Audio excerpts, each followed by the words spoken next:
Wafa Assurance vous présente Auto Info.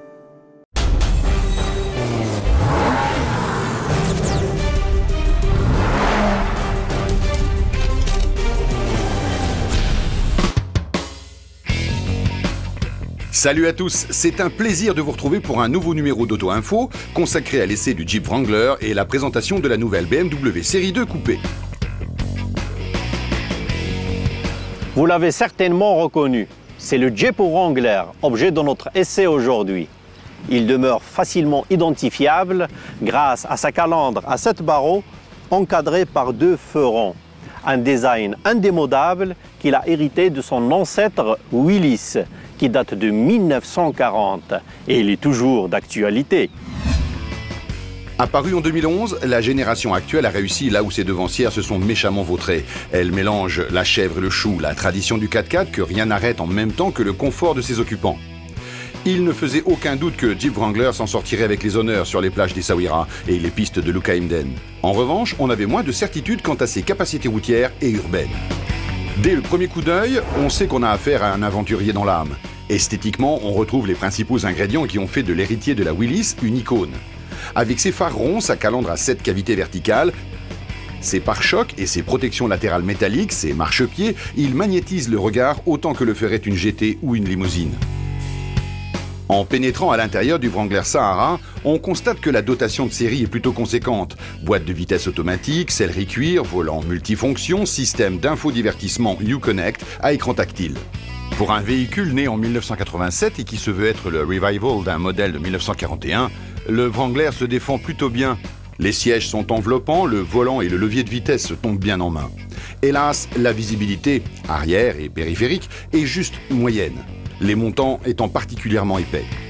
Avec son empattement allongé, le Wrangler Unlimited dispose d'une habitabilité très généreuse. 3 occupants de grande taille peuvent prendre place sur la banquette arrière. Bien entendu, l'ambiance intérieure n'est pas aussi glamour et moderne que celle du Grand Cherokee, et quelques détails de finition prêtent le flanc à la critique. On n'en est pas encore là, les artères de Marrakech que nous arpentons étant parfaitement goudronnées. On évolue sur un filet de gaz. Le moteur, à savoir le très costaud 4 cylindres 2,8 litres turbo-diesel qui développe 200 chevaux, accepte des régimes très faibles. Il est parfaitement secondé par la boîte auto à 9 rapports. Parader à Marrakech est agréable, même si l'appel du large se fait pressant. Les cimes enneigées du Haut-Atlas nous font de l'œil. Allez, chiche! Sur la route nationale qui relie la ville rouge à la montagne, le Wrangler affiche une belle aisance. Pour un véhicule de plus de 2 tonnes, disposant d'une garde au sol de près de 23 cm, il fait même preuve d'une agilité surprenante. L'adhérence et la motricité étant au-dessus de tout soupçon, les pneus de 18 pouces travaillent bien. Il est possible d'aborder un virage serré à forte allure et de monter au dernier moment sur les freins pour placer l'avant. Seul bémol concernant la prise de virage, la direction est un peu floue. C'est une solution adoptée par les ingénieurs de Jeep pour éviter que les larges pneumatiques ne copient les reliefs de la route. À quelques kilomètres de Luca-Emden, en contrebas du Djebel Toubkal, point culminant du Haut-Atlas et de l'Afrique du Nord, 4167 mètres, on arrive aux abords d'une clairière. L'heure de tester les aptitudes en hors-piste du Wrangler a sonné. Le Wrangler vient à bout des difficultés abordées sans jamais donner l'impression d'être à la limite. Le mérite en revient à ses aides électroniques à la conduite, notamment l'antipatinage et le contrôle de trajectoire qui agissent discrètement mais efficacement. Changement de décor. Après une soirée off, le repos du guerrier, nous faisons route le lendemain vers Essaouira. Des pentes sablonneuses, nous passons à des sections de sable humide. Il en faut plus pour que le Wrangler s'enlise.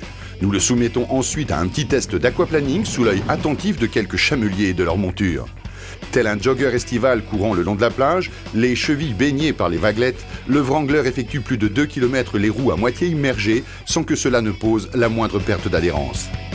Finalement, le Wrangler Unlimited Sahara, boîte de vitesse automatique, est commercialisé à 467 000 dirhams et il faut consentir quelques sous pour avoir le droit à une version aussi bien équipée que notre voiture d'essai.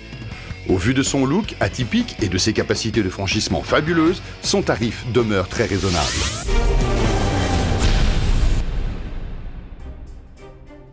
Sans transition, nous passons à la nouvelle BMW Série 2 Coupé. Du plaisir, on en ressent dès qu'on pose les yeux sur cette sculpture sur roue. Comparativement à la silhouette de la série 1, la série 2 Coupé se révèle plus musclée, plus féroce. Elle gagne 7 cm en longueur et plus de 3 cm en largeur par rapport à sa devancière. À bord, le coupé allemand hérite de la planche de bord de la série 1, à ceci près que la dotation de série est un peu plus conséquente que celle de la 5 portes. Le choix est donné entre 3 finitions: Avantage, Moderne et Sport. La plus accessible n'a rien d'apparent pauvre. Elle donne accès à une batterie d'aide électronique à la conduite, à une radio CD BMW et 6 haut-parleurs, à un régulateur de vitesse avec fonction freinage, à un système de démarrage main libre. Sur notre marché, ce sont les séries de diesel qui totaliseront le gros des commandes. La 218D de 143 chevaux et 320 Nm fait déjà le boulot très correctement, tandis que la 220D de 184 chevaux et 380 Nm est créditée pour sa part de performances à faire pâlir d'envie bien des GTI.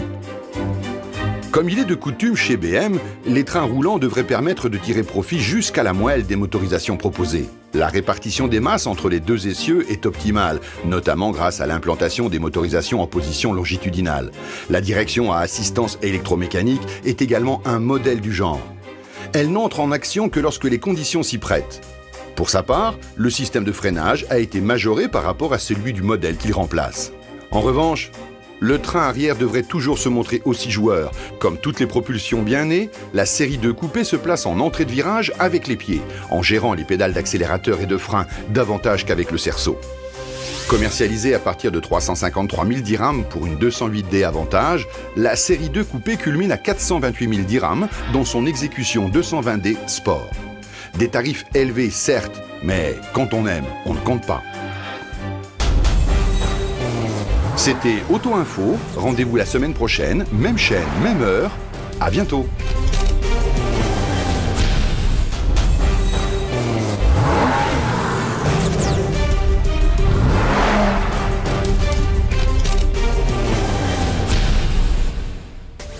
Auto Info vous a été présenté par Wafa Assurance.